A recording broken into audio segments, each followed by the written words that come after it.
All right, so we're back at it, back to it after being on holiday.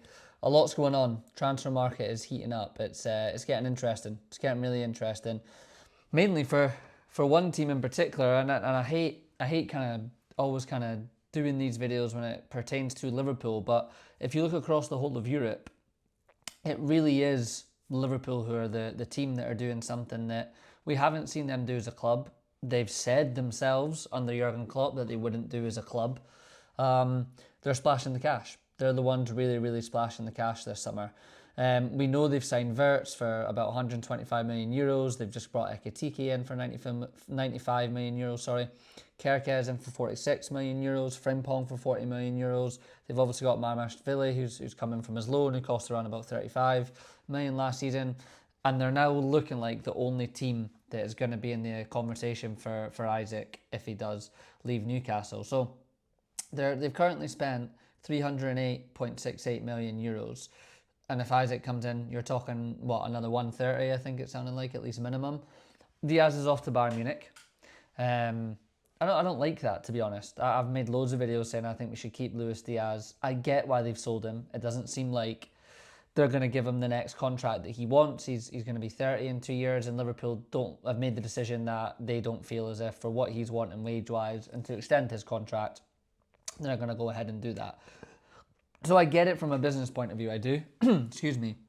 But just from a player point of view, I love him. He runs at people, he gets at people, he gets you off your seat. He's a workhorse off the ball, and it's hard to find. It's really hard to find, especially in wingers. So good luck to him.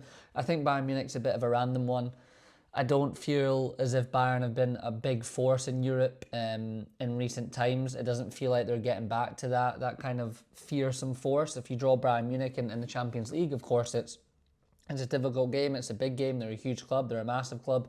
But I just think at this moment in time where they're at, I'm not feared of them.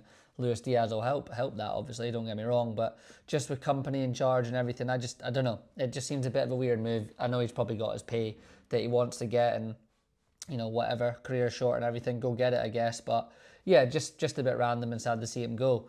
So they're selling him. They've also got the young lad, Rio, off the left, who I've watched the last two pre-season games, who is just frightening, just literally what I said about Diaz, but a lot more skillful, more Brazilian-esque, I would say, and how he plays, and he's very flary.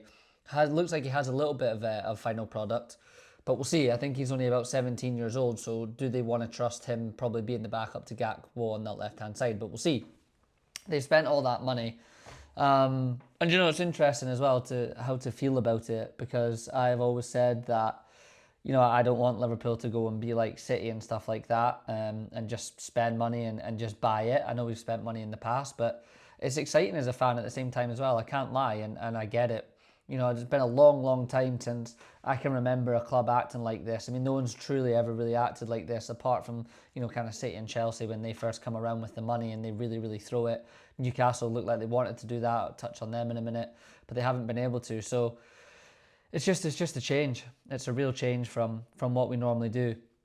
But we'll see. It's exciting, like I said. I mean, if you're thinking about Verts and Ekitike, Isak up top with Salah, Cody Gakpo still there. Like I said, the young lad Rio, I think Nunez will be sold as well to kind of fund the Isak move. But it's really, really exciting, and you have to say, if you look around the rest of the league, like I do like the business City have done, but again, it's kind of flipped. City have kind of done more what Liverpool would have done a few years ago and go for the quote-unquote cheaper guys who they feel they could get a bit more out of. So yeah, I don't know. I think City will be improved. Arsenal have obviously gone and bought Gyökeres, and I've signed a couple of other players. I'll dive into Arsenal video in the next couple of weeks, just about everyone they've signed, and go over it a bit more in detail. But yeah, it's strengthened. But what Liverpool are doing, you look at it on paper and everything that's going on, and you say, are they feeling like there's a gap between them, City and Arsenal, Chelsea, everyone else?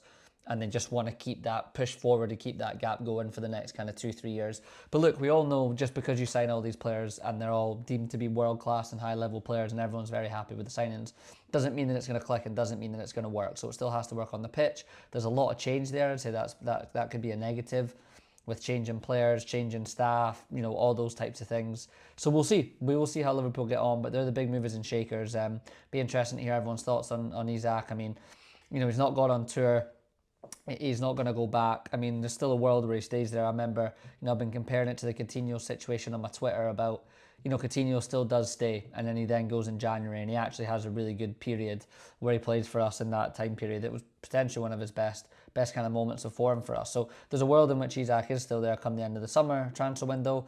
It's just looking less and less likely as each day goes by, and we get drip fed, obviously, all the stuff on Twitter and everything day by day at the moment. So huge if Liverpool do that. I mean, are they, favourites for the league after all the signing? You have to say, yeah, there's going to be a lot of pressure from the outside as well. There's constantly many questions asked about that. The slot, the money you've spent, and that's another thing to handle. So we'll see. We'll see where it's at. In terms of Newcastle, they're just in a weird place. That just the whole momentum got killed off of the whole kind of change in PSR and the Premier League really kind of stamping their authority on that, and they just kind of seem to have been bought over just at the wrong time, unfortunately. I know there's a lot of change going on behind the scenes, and they don't really have a sporting director in, and it's been a bit of a mess for the last kind of year and a half there with that in terms of the behind the scenes stuff, which unfortunately plays a part in how your club is ran and who you sign. So it's just not in a good spot. They've not been able to lure players away. They've been in talks like Gahey, and they were sounding like they wanted like Mbuemo, and they're trying to get Vissa, and Brentford are making it a little bit difficult for them. And yeah, it's just weird. It just feels like they're not quite able to go.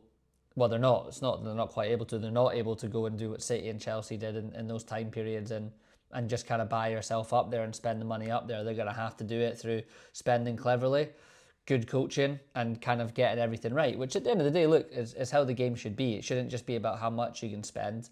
I don't think there's any way to ever make that equal. You spend what you spend, and if you've got more money, you've got more money to spend. And if you're doing better, you're getting more money back, and you're getting awards, and you're getting trophies, and you're getting sponsorships. And I get it. So I think that there should be a full-on balance. And look, I'm sitting here after just saying Liverpool have spent all that money, and I think there is that balance at Liverpool. I think they've got a good coach in who can make players better. They've got a good backroom staff in. The owners have continued to do well, obviously, with where we're at. So all those things just need to click, and Newcastle just don't seem like they're clicking right now and aren't able to lure people over. And you need that consistency of being at the top in Champions League football. And as I've been saying in the podcast with the boys, it's getting really difficult for these teams to do that because the Premier League is getting so much stronger, because these guys are getting more money and bringing in all these players. It's just making it hard for Newcastle. So, look, Newcastle would be my team if it wasn't Liverpool in England, but it's one of those. I'd love to have Isak. I hope we get him. It's a shame to see that it probably ended on a bit of a sour note, but seen loads of players come and go. We all have, and it all kind of works out in the end. And yeah, you're forgotten about or you're not forgotten about, depending on how it all goes. So that's kind of that for Liverpool and Newcastle. What else has been going on at the moment? Like I said, Bayern Munich have agreed a fee for Luis Diaz, 35 million. I think that's about it. I don't think I've got anything else to say on this one. Just kind of Liverpool are the big spenders, and they're going for it, and they're pushing for the league, and everyone seems like they're in a little bit of trouble. So yeah, give me your guys' thoughts on all of this stuff. Big movers and shakers. What's Isak worth? Should they do it? How are Liverpool doing it? All those types of things. Comment, let me know. Subscribers, you'll get this video first before it comes up on YouTube. So appreciate you subscribing, and if you're not subscribed yet, subscribe on the spot. Fantasy League is going live today at the time of recording this video. Cash prize currently at £100. So if you want to join and get involved in that, the cash pot can rise. If the members continue to grow over the course of the season, I will up that cash pot. I'll give back to you guys. So yeah, spread the word on that if you're interested in doing that. Sign up, and until the next one, peace.